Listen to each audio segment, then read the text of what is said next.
Hello, my name is Jason Leahy, Executive Director of the Illinois Principals Association. Thank you for joining me for this IPA talk, and grateful to have with me Eileen Hartz, who is our high school principal of the year this year. And now Eileen, retired principal from Rolling Meadows High School up in District 214. And for those that don't know, that's up in the Arlington Heights area. So Eileen, welcome, congratulations. On two counts, right? Both with regards to earning the high school principal of the year, but also being able to wrap up an outstanding career. And what a way to go out, right? Oh, amazing, totally humbling, and so grateful to District 214. It was a really enjoyable career, I can tell you. Had lots of different roles throughout my years and loved each and every one of them.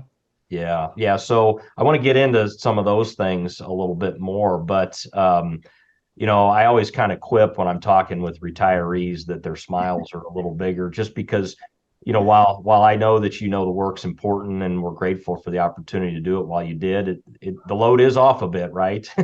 And what are you doing here in the early going here of your time away from school full time? Yeah, I ended up working to the end of June and having the summer off. It's the first time in 12 years I've had the summer off.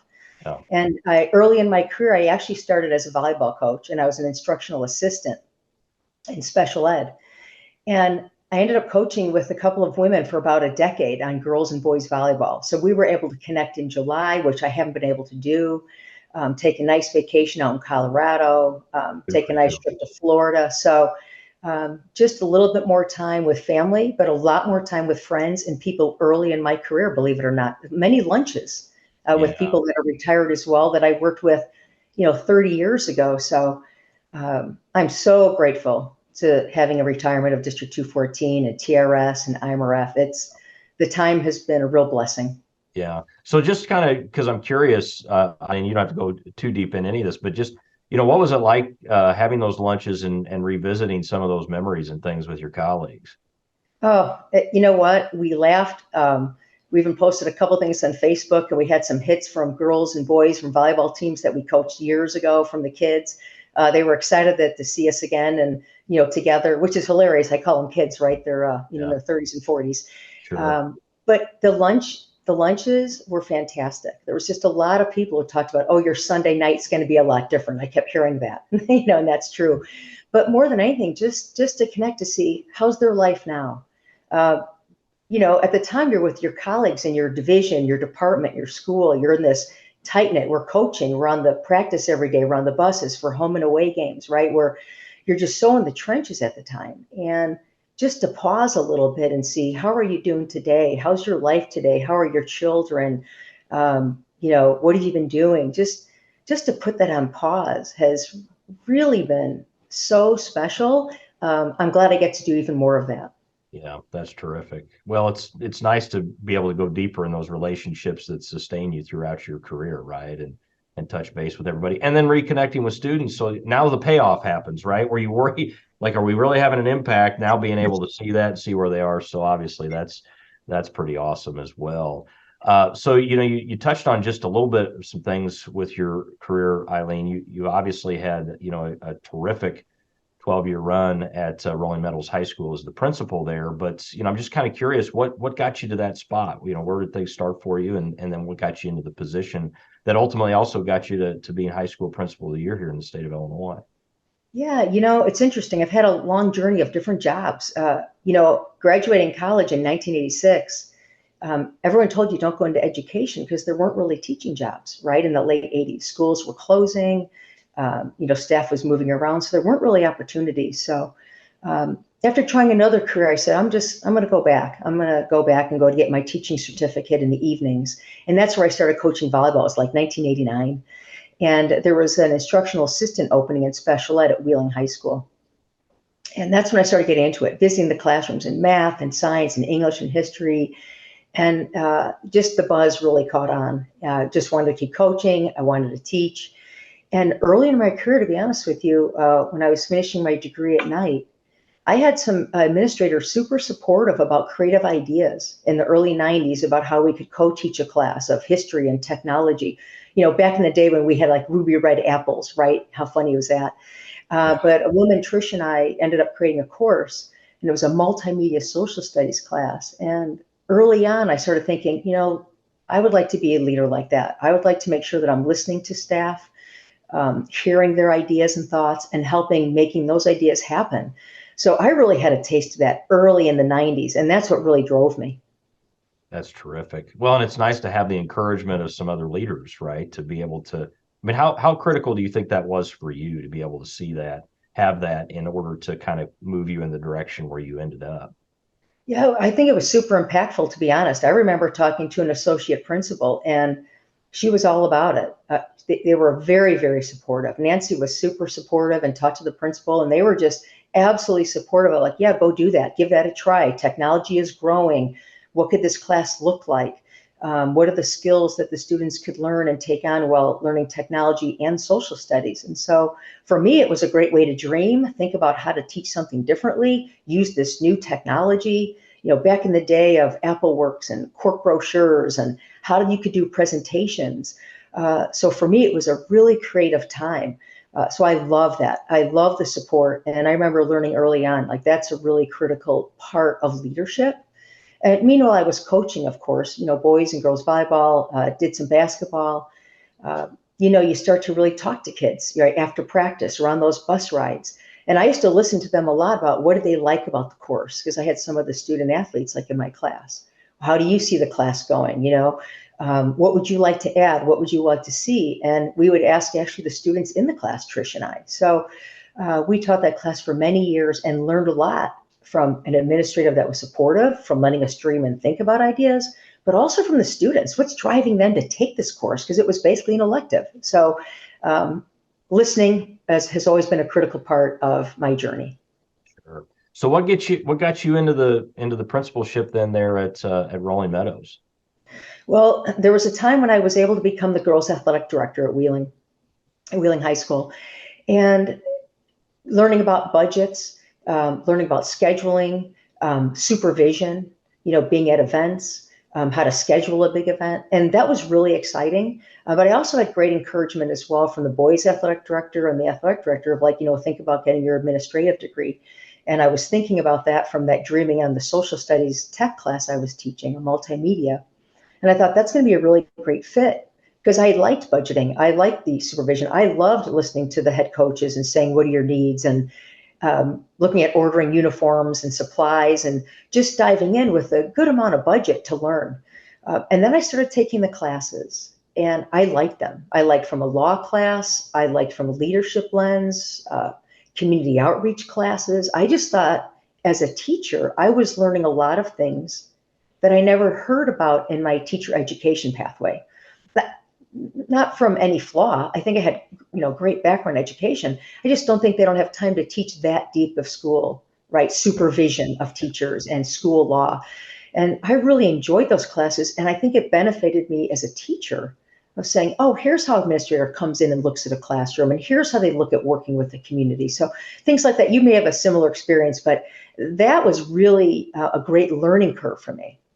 Well, I value when teachers, even if they were not planning on using at that time the Type 75 to become a principal, I was still grateful that they were going through the programs because I always felt like those staff members that had done that had a deeper sense about what I was trying to do in those positions, what I was trying to accomplish, and everything. And at least they could maybe have some understanding why I was choosing to operate the way that I was, which I thought was really helpful as well. So I appreciate you bringing that up. I agree So completely. It's amazing what you learn in your Type 75. And I agree with you. I didn't want to be an administrator for quite some time yeah. because I love teaching so much. But I agree with you. So I can tell you as an administrator for years, I think exactly how you did. When you had people in the programs, you just knew there was some enrichment that was going on just from a new lens. I'll just say it that way. It's a new lens when you go through some administrative classes. Yeah, absolutely. It just does add some additional perspective for sure. So let's talk about Rolling Meadows, Eileen. Just talk to us about the school, and maybe a little bit, about your time there and maybe some of the changes that you really worked towards during your tenure, which, I will tell you, what I'm grateful for, you being in that position in that same school for 12 years. You're you've broken the averages. You're an anomaly. I mean, that does not happen anymore. When I talk to and discuss this kind of the status of the principalship, the national statistics are if you hire a principal, 4 principals in the new buildings today in 5 years, only one person is still sitting in that seat. So, for you to be able to get in there and be there for 12 years is pretty exceptional. And obviously gives you the opportunity to get some things done, which I know you've done with, career pathways and early access to college and a variety of other things. So just kind of curious about your time there and how things evolved. I was a division head for social studies and world language and English language learning when I was at Wheeling. And a great opportunity came up at, Rolling Meadows. I thought, this is going to be a great opportunity for me. I know the staff there is great. I know the community is fantastic. And so I ended up applying, and I was really surprised and pleased when Dr. Schuler had hired me. I really had some really big ideas for Rolling Meadows, as long as I was going to walk with the staff and walk together and say, are you interested? So even that first year, we talked about an AVID program and the advancement via individualized determination. And we had students from Wheeling and Dundee Crown and come and present to our staff. If the staff at the time, my first year, said, hey, we're not interested in this, we wouldn't have done it. But in the end, listening to the staff, and they hear directly from students impacted by such a good national program, AVID, that was one of the very first, stepping stones of saying, well, here's the students, the staff are on board. We created a committee, we went through training, and, that AVID program is still strong to this day. So, early on, I just thought Rolling Meadows, what a fantastic school and community. I thought this is going to be a great fit. My first year, I had a principal advisory committee, had it through all 12 years. And I remember my first year, I still remember the staff that said it to me. He said, we really need a school store. How do we get kind of school spirit going?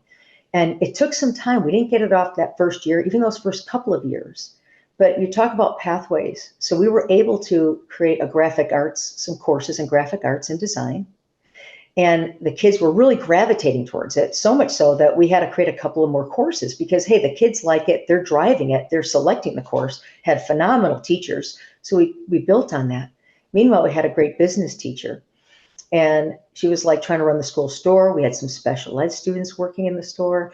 And all of a sudden they were like, it's such a big task. Like, we can't keep up with making the shirts and productions. So to give you an example, after meeting with the 2 lead teachers at the time, Kent and Amy, we sat down and brainstormed and created a course called Small Business.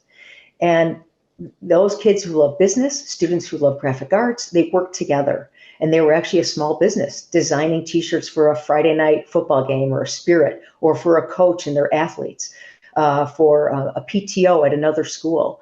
Whatever that we're going to do, they were creating shirts, they were creating, rally towels. Maybe it was flyers for a musical that was coming up. But the students started designing flags in our parking lot. They started to design things and personalize the school based on student designs. And that just came out of students liking graphic arts, hearing an early, my first year, we need a school store, and how do we make that work? And so it just became a connection of special education. It became a connection from business and graphic arts, and then leadership of saying, how do we make it happen, and creating a space. And to this day, it flourishes. It is amazing. Open house, parent-teacher conferences, people get their swag, incoming class, right, of 2027. They get some Rolling Meadows gear. And I think they can feel really proud that it's so much is created by the students at Rolling Meadows High School. Who doesn't want to be a part of that? You're selling it, you're creating it, students are wearing it. And that was really a staff member saying, hey, we need more spirit wear. How do we get that? And then it just took a couple of years of just working with people of saying, let's get that synergy. So it's a really unique course to Meadows, but I know other schools looking at it. And that just gives you an exciting example of the synergy that it takes. It's multiple conversations and never giving up. And also, boy, listen to students, because when they tell you they like a class, they gravitate towards it, they make it happen. And I just sat back and supported the heck out of those teachers, just phenomenal teachers. Yeah.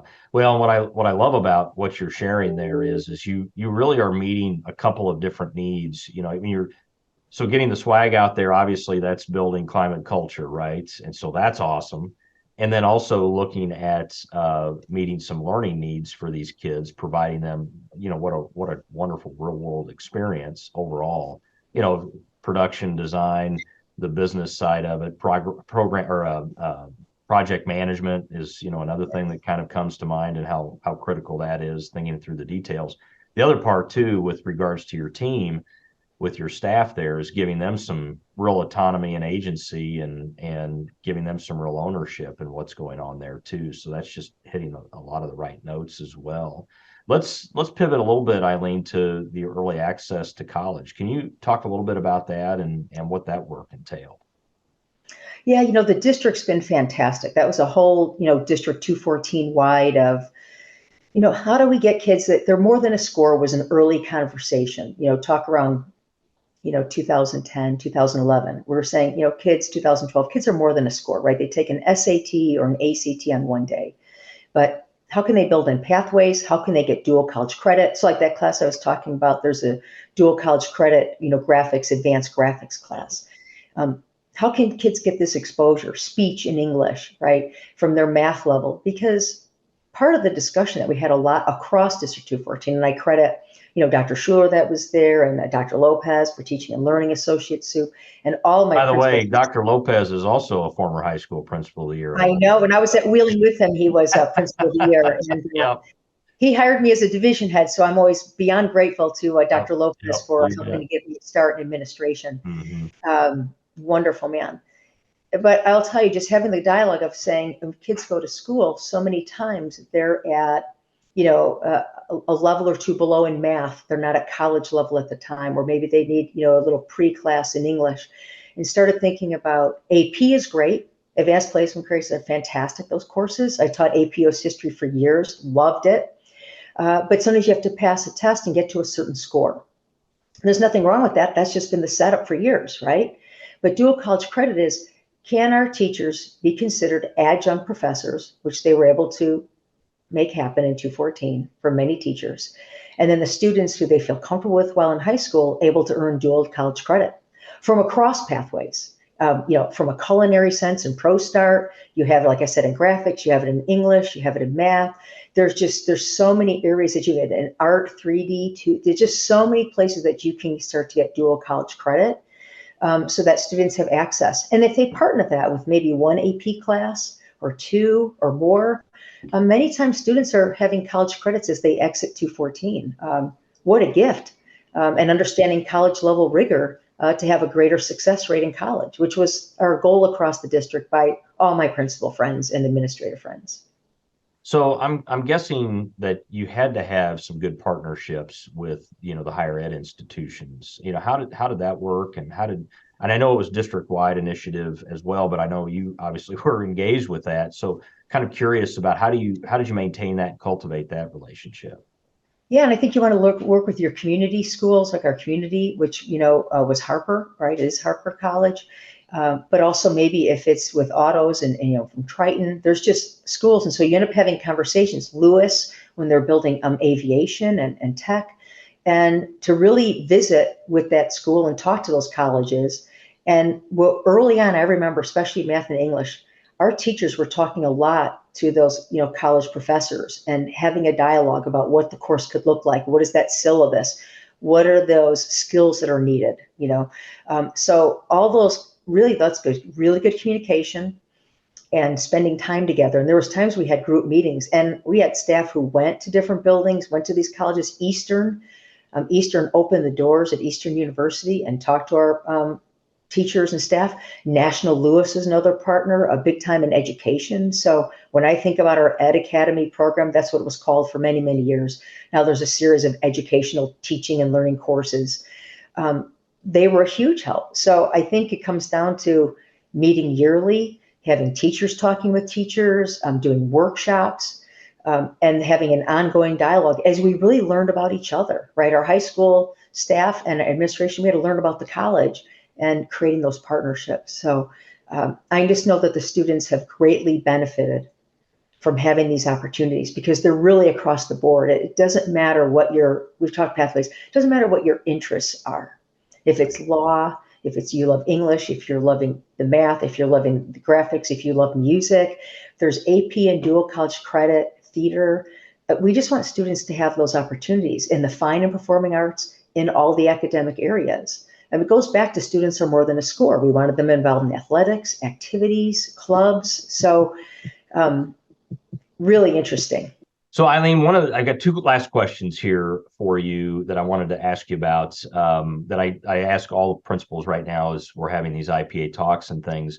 One of those is, obviously you've had a successful career in school leadership. I'm just kind of curious about, for those that might be aspiring leaders or new into the profession, and maybe some veterans that are just looking for some things to learn here, what do you think are some key dispositions, attributes of school leaders, maybe something that you really relied on to help you be successful? They always talked about hire well. I always had great faith in hiring really great teachers and administrators on my team. I really appreciated the work of, when I was a division head, I knew the important work I was doing, connecting on the ground floor with teachers and what we were trying to do across the school. And I really counted on my division heads and associate principals when I was at Rolling Meadows, hiring great people that cared about students, cared about staff, cared about helping the school be great for the opportunities. I just think, you do want to hire really well. That's worth it. So I also think for leaders, I remember sitting down with my new admin every month when they were a new administrator, or quarterly. I do quarterly meetings. And that gave me a chance to be on the ground floor and listen to each division head. What's happening in your area, in your division? What's your staff members? What are they saying to you? Because as principals of a larger school, so we had around 1,900 students, say, as an average in my years at Rolling Meadows.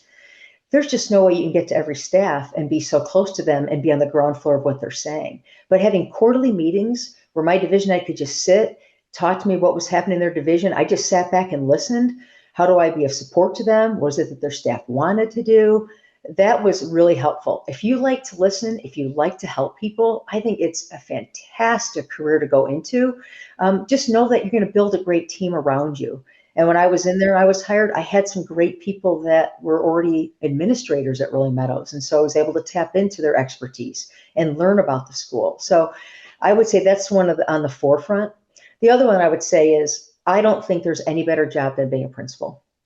I really don't. And I've done a lot of jobs, athletic director and division head, and I taught, and I loved teaching and I loved coaching.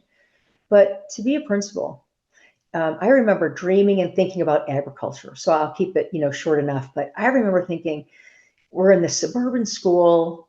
Agriculture is so big, universal across our country, and yet we don't really have agriculture at our school. What could that look like? A lot of schools have a greenhouse. That's fantastic. But I thought, how do we really connect kids in addition to a greenhouse? What would my suburban school students like? And I remember being with Cook County Farm Bureau and doing tours in the state of Illinois and learning right directly from farmers how they dream, how they're doing STEM. How do you make the next, Honeycrisp apple, right? That's experimentation. It's not like they come out of the gate with the next great apple. All these experimentations and thinking about these farmers of what they do, and water preservation, right? And sustainability. And so as a principal, it was so great to go to these farms, then find a couple of fantastic teachers to hire, and then working with a regional director like Luke Allen in agriculture and saying, here's some creative courses we can do. And so I think the reason it's successful at Rolling Meadows is there's great teachers, but as a principal, to be on the ground floor and learn from people in Cook County, learn from farmers. Only really the principal can do that to really get something off the ground.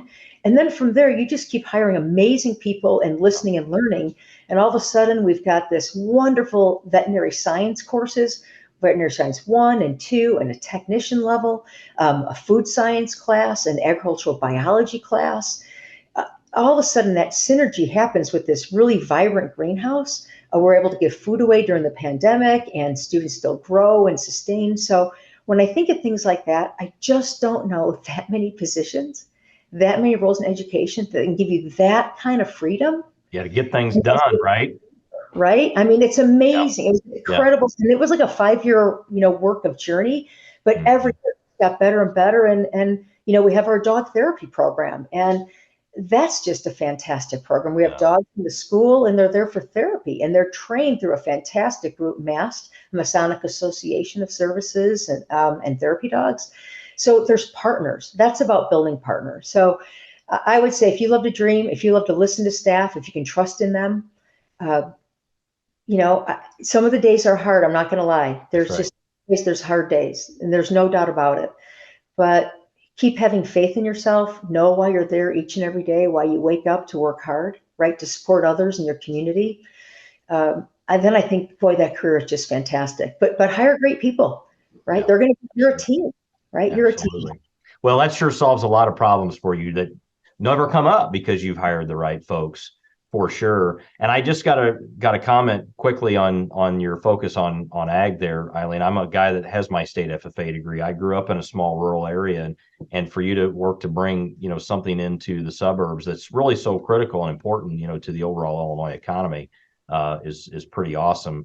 And in all of that, and I really appreciate how you laid all of this out, because you answered my second question as well, which was just why the principalship is so important and why we need good people to consider it.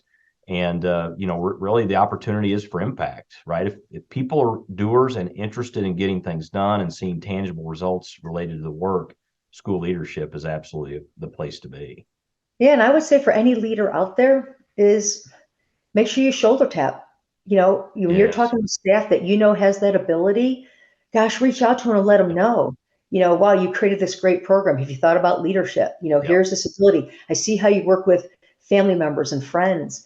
Just there were so many teachers I worked with at both Wheeling and Rolling Meadows, and there was kids that I coached, and I was in class and saying, "Gosh, you'd be a great educator. Have you thought about it?" I think sometimes we forget the power of influence of saying, "Hey, I can be a resource for you. I'm here for you, but know that you'd be great," because sometimes people do need a little bit of that shoulder tap and that support because maybe they don't just see themselves yet in their career as that possibility. Or say, I love teaching. I taught for years before I went administration. I sat on my degree for years.